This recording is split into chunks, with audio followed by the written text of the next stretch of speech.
положил в эту биржу, он подошел к батьку и говорит батьку: слушай, пап, а можешь, пожалуйста, мне дать денег?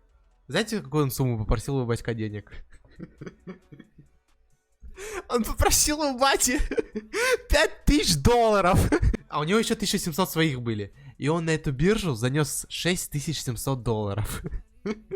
А он батьку сказал такой: бля, пап, я, в общем, сейчас, ты мне дашь 5000, я тебе буквально через 3 месяца на 1500 больше верну. Вводит 6700 на биржу.